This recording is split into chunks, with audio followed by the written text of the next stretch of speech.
کۆمەڵێک کورد لە پێنەو جلی کوردیدا خۆیان خستە ناو ئاگر مێژووی جل و بەرگ لە ئێران و پەیوەندی بە کوردەوە.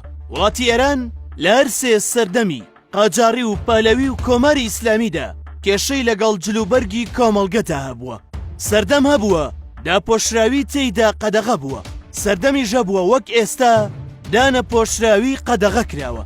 مەوەی فرەڕەنگی و فرەنەتەوەی وڵاتەکەوە زۆر جار لە مێژوودا ویستراوە یەکپۆشی لە وڵاتدا جێبەجێ بکرێت، بەڵام هەمیشە مایەی ئاژاوە بووە بۆ خەڵک و دەوڵەت. لە مێژووی هاوچەرخی ئێراندا بابەتی جل و بەرگ شەش ڕاپەڕین و خۆپشاندانی پڕ لە تونند و تیژی بە دوای خۆی داهێناوە.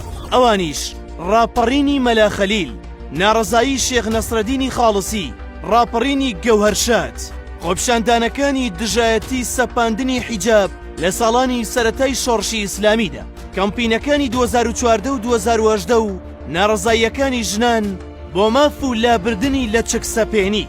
دوو لەم ڕاپەڕینانە ڕاستەوخۆ پەیوەندیان بە کوردەوە هەبووە. کاتێک یاساکان گەیشتونەتە ئەوەی باز لە قەدەغەکردنی جلی کوردی تێدا بکرێت. یەک لەو ڕاپەڕین و ناڕەزاییە بەناوبانگانە ناڕەزایی شێخ نەسرەدینی خاڵسیە کە چیرۆکەکەی بەم جۆرەیە.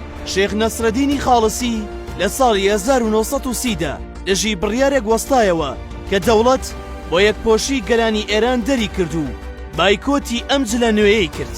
ئەو شێخێکی بەهەژمۆنی ناوچەی پاوە و هەورامان بوو، بە لێپرسراوانی دەوڵەتی ڕاگەیاند خەڵکی پاوە خەڵکێکی دیندارن و وەشاکی کوردی خۆیان بە هیچ جلێکی دیکە ناگۆڕنەوە. پاشفشاری دەوڵەت شێخ نەسرەدین وەک ناڕەزاییەک ئاگرێکی گەورەی لە نزیک مزگەوتەکەیەوە کردەوە و هەموو دەروێشەکانی ئامادە کرد و یەک خۆیان هەڵدایە نێو ئاگرەکەوە. بەم شێوەیە نمایشێکی ئاینی بۆ کرد و ئامادەی خەڵکی بۆ مردن نەک بۆ پۆشینی جلوبەرگی سەپێنرا و نیشاندا، و داوای کرد تاکو یاخیبوون ڕووی نەداوە واز لەو پۆشاک سەپاندنە بهێنن.